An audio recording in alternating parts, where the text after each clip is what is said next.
to me. I should have never experienced any of this. When I was 16 years old, I didn't recognize that me being a child and being in a marriage was abuse. And of course it was. I'm living proof that child marriage happens.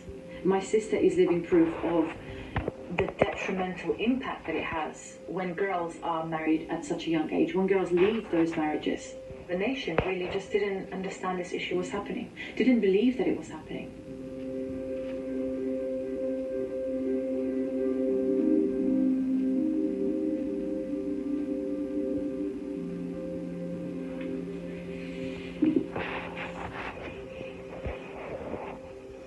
So I remember when I was 15 years old, that this was the first time the conversation around child marriage came up.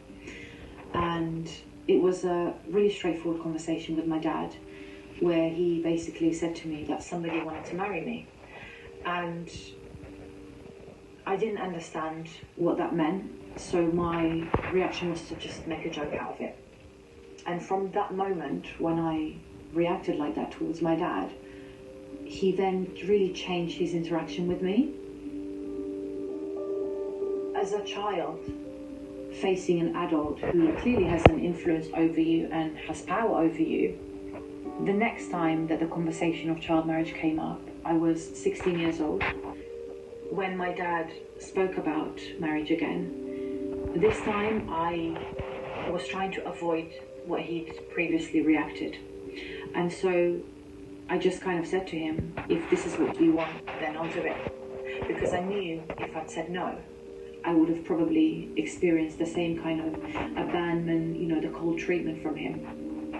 Literally from that conversation, which was like a minute conversation, the next thing I knew, I was being introduced to a complete stranger, and this man that was much older than me. It was a very weird setup. I was in a room with my parents, just sitting opposite him, but I was told by my parents not to speak, not to even look at him, not to make eye contact with him, because they didn't want me to seem like I was interested in him. It was very weird. They wanted me to act very shy and, you know, like a good girl. So I met this man, and then the next thing I knew, I was being taken around shops, buying a dress, jewellery, and all the wedding preparations were happening.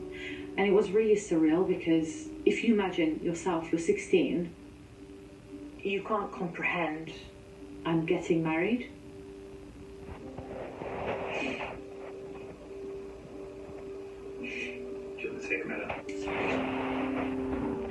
You try to comprehend, you're 16 years old and you're thinking, I'm getting married to a stranger. It doesn't really make sense. You know, all of your friends are probably just meeting up in the park and getting together, having a social life and talking about what they're wearing and the music they're listening to. But my life was going to be so different, you know. So from all of this, really, literally from the minute I met him to my marriage actually happening, like the ceremony, it was like maybe a couple of weeks at the most. It all happened so quickly. So that year, the end of that year, I had my wedding party, essentially. And that was the first time I was going to leave my parents' home. I'd never been anywhere, not even one night away from my family. But I remember on that day, I had to pack all my things and just basically go and live with this complete stranger. And the thing is, no one ever explained anything to me, so I didn't have any guidance. I didn't know what to do. I didn't know where I was going to live. I didn't know, you know, what my life would even be.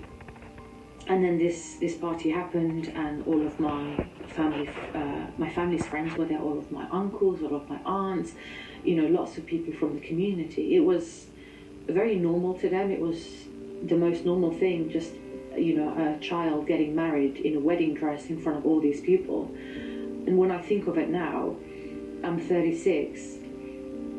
It is the furthest thing from normal to me. If I saw a scene like that, I would question that. And now all I think is, of the hundreds of people that were there, how come nobody thought something was wrong with that? So So from that night, I then basically went to live with my husband and start my new life as a wife, which I just couldn't get my head around.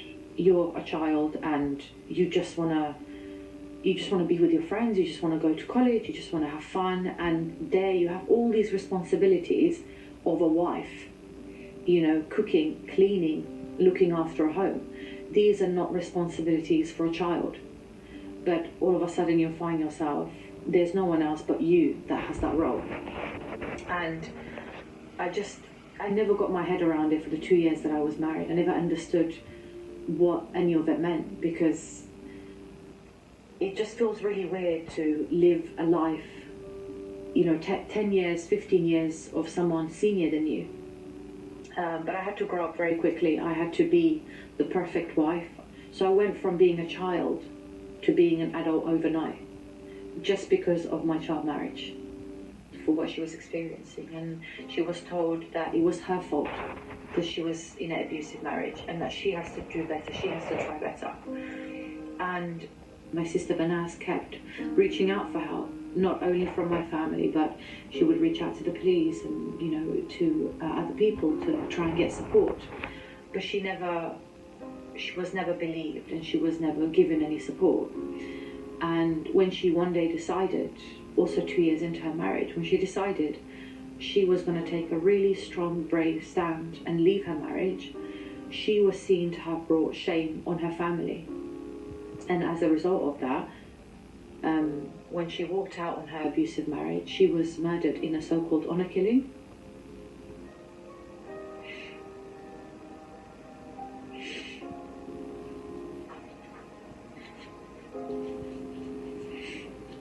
Congress in the House, MAGA, has killed a bill that would stop child marriages in the United States.